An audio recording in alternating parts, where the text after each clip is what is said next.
It's been a relatively quiet year at ASH this year for myeloma. I think most of the interesting work has been updates on use of new agents. For example, carfilzomib, which was just FDA approved this summer in the United States and hopefully soon in Europe.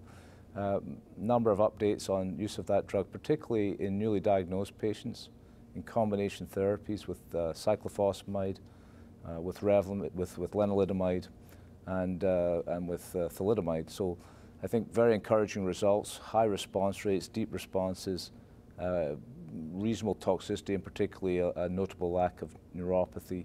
I think that's been one of the stories coming out of this particular ASH meeting. The second drug is pomalidomide. Pomalidomide, again, some updates on phase 2 trials, essentially confirming activity in about a third of highly refractory patients. But most importantly for pomalidomide is the presentation of a phase 3 clinical trial called the Nimbus trial, conducted mainly in Europe, which was a look at pomalidomide, dexamethasone versus supportive care, or best standard of care, high-dose dexamethasone, which shows not only improvement in response rate, but more importantly, a significant improvement in overall survival in patients who had failed all other therapies. And I think that bodes well for subsequent approvals worldwide for pomalidomide in a patient group that desperately needs new therapies. So those were the main updates on new drugs that are most likely to come to the clinic soon.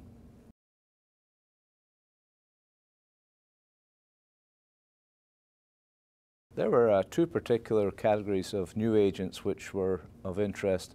The first were monoclonal antibodies. Unlike lymphoma and many other cancers, there is no monoclonal antibody yet approved for use in myeloma. We saw some very exciting updates on an antibody called elotuzumab, used with lenalidomide and dexamethasone in relapse, with very impressive overall response rates of 90%, and more importantly, I think, a 27 or 28-month progression-free survival, which is almost double what one would expect from historical controls of lenalidomide dexamethasone alone. And that combination of elotuzumab, lenalidomide, dexamethasone is in phase 3 testing for both relapse and for newly diagnosed patients. So that is quite exciting, and hopefully in the next year or two we'll get the results of that phase 3 trial.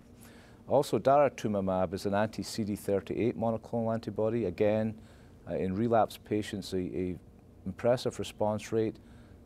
There was dexamethasone given along with it, which may have contributed to some of that, but I think what was compelling was that there's a dose response to the antibody, suggesting that that is at least contributing to the activity of the combination. And I think, again, this is an antibody that has some promise, and we'll wait for some phase 2 and then subsequently phase 3 trials to emerge.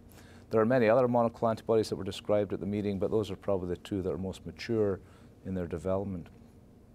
The second class of drugs are essentially kinase inhibitors. We don't have a kinase inhibitor in myeloma. We have proteasome inhibitors, steroids, alkylators, and immune modulators, but we don't have a kinase inhibitor.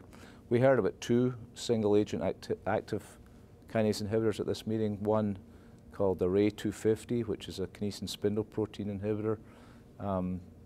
Shows some activity, about 15% of patients when given on its own, highly refractory to other treatments. And then from our own group, we described dinaciclib, which is a CDK, but particularly CDK5 inhibitor, which again has a 15 to 20% single-agent response rate. So those two drugs are, to my knowledge, probably the only two that we heard about at this meeting that look like they have some activity and should move forward into the clinical trial arena.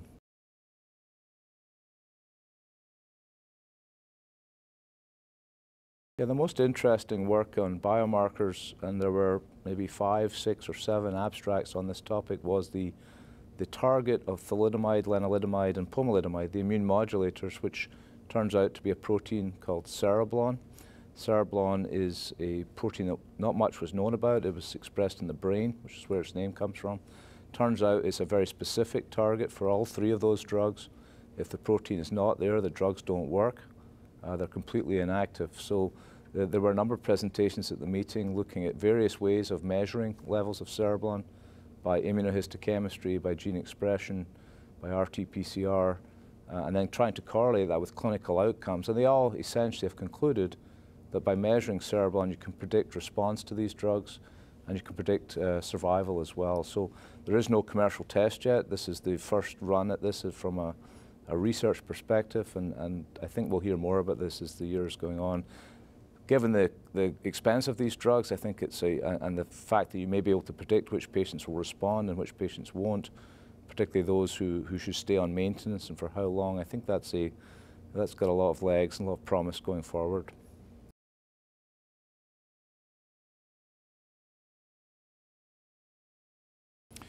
You know, next year, I think there are a lot of big phase 3 trials that are maturing right now that will be very interesting next year. We have trials coming looking at histone deacetylase inhibitor, panabinostat, in phase 3 trials. We have carfilzomib being used with lenalidomide dexamethasone in a phase 3 trial. We have melphalan prednisone thalidomide versus lenalidomide dexamethasone, very large 1,500 patient study.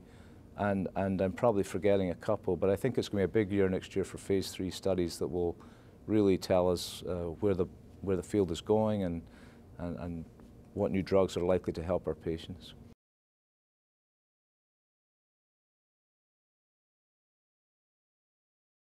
Well, the good news in myeloma is that we're doing better. We presented from Mayo Clinic our experience showing that both in younger patients, but more importantly, in the elderly population, we've almost doubled survival in the last 5 years alone. What we need are probably less expensive and better and more convenient drugs going forward. For now, a lot of our combinations are very expensive and they're not that convenient. What is nice to see at this meeting was the arrival of some oral compounds, oral proteasome inhibitors in phase 1 testing, which will help the convenience issue. Cost is, you know, the good news is we're doing better, the bad news is it's expensive.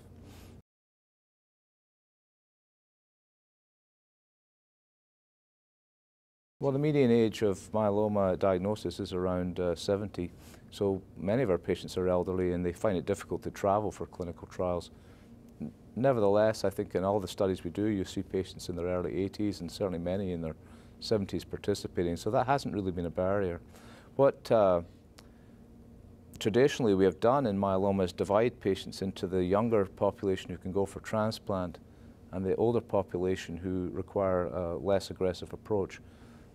It's been interesting to witness over the past year or two a blurring of that distinction such that elderly patients now are getting a fairly aggressive therapy, almost comparable with the younger patients without the transplant, and seemingly tolerating it well and increasing their survival as a result.